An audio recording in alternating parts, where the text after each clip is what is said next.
cas François Léotard cette semaine. C'est vraiment un cas, oui.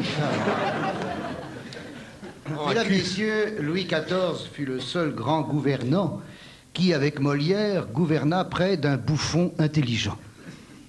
Les autres bouffons ridiculisèrent les autres gouvernants quand ils ne les précipitèrent pas dans la disgrâce. Ainsi, Bonaparte fut écrasé par Napoléon. Oui, c'est le même, comme Sheila et Catherine Lara.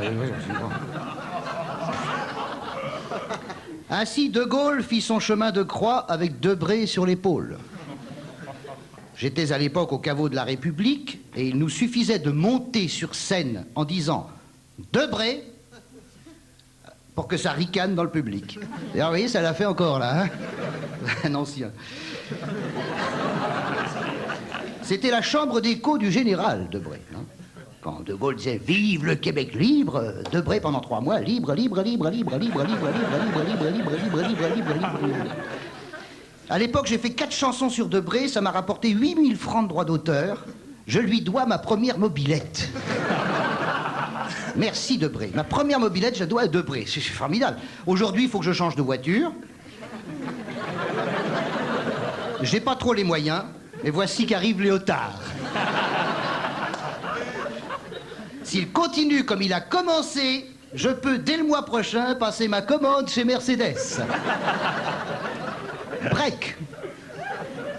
Je n'ai jamais rien demandé à un homme d'État. Aussi, je supplie Édouard Balladur de nous garder Léotard. C'est un morceau de choix. En Bosnie, il était bleu, maintenant il est à point. Son néocortex est en prise directe avec la vésicule biliaire de son frangin.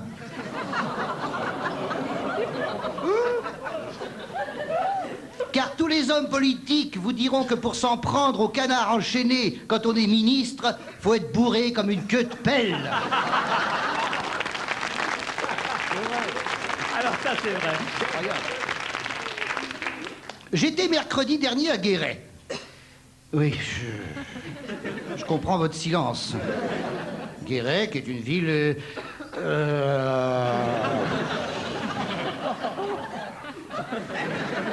C'est une ville charmante.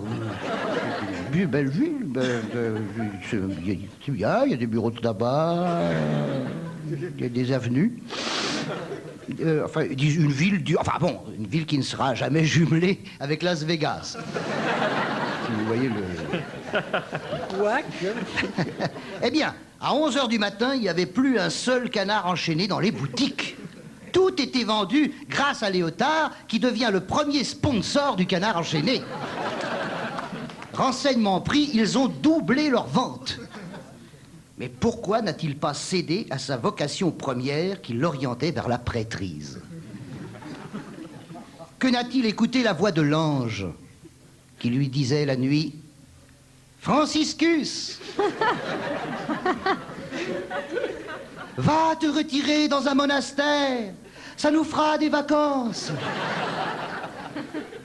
Va donc t'abîmer dans la prière, bien que tu sois déjà pas mal entamé. Va donc à la grande Chartreuse, où les moines se taisent à perpétuité, car comme nous l'enseigne le Deutéronome, au chapitre 16, pendant qu'on ferme sa gueule, on dit pas de conneries.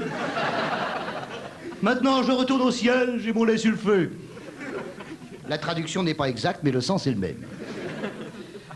Et François serait resté sagement agenouillé intramuros, et TF1 serait une chaîne de télévision. Non. Eh bien non, non. Au lieu d'écouter l'ange, il s'est retourné vers le mur. Voilà, faut être au courant là. Hein. Il s'est détourné de la voix céleste. Cujus. Pardon, couillous. Alors pour les enfants qui prennent l'émission en marche, couillous veut dire pourquoi, hein. C'est pas le pluriel de testicule. Non, parce que je reçois des lettres d'enfants qui me demandent des conseils. Ne réponds pas. Oui, monsieur Balladur, gardez-le nous. Mais n'était-il pas risqué de le placer au ministère de la Défense? Le premier mercredi de chaque mois, lorsque retentissent les sirènes à midi, je crains qu'il téléphone à Mitterrand pour lui dire « C'est la guerre !» Car maintenant, on peut tout attendre de lui. Un conflit avec la Suisse nous serait fatal. Car là-bas, ils changent leur matériel tous les ans. Nous, on le repeint.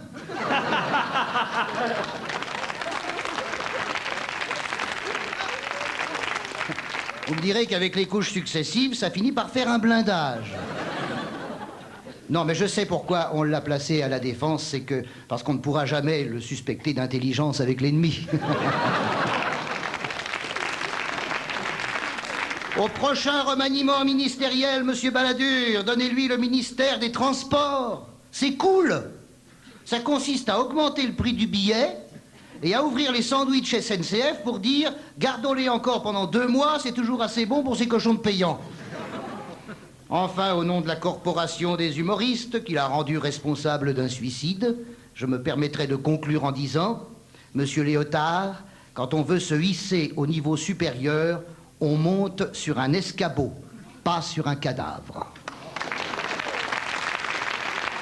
Patrick Ponte.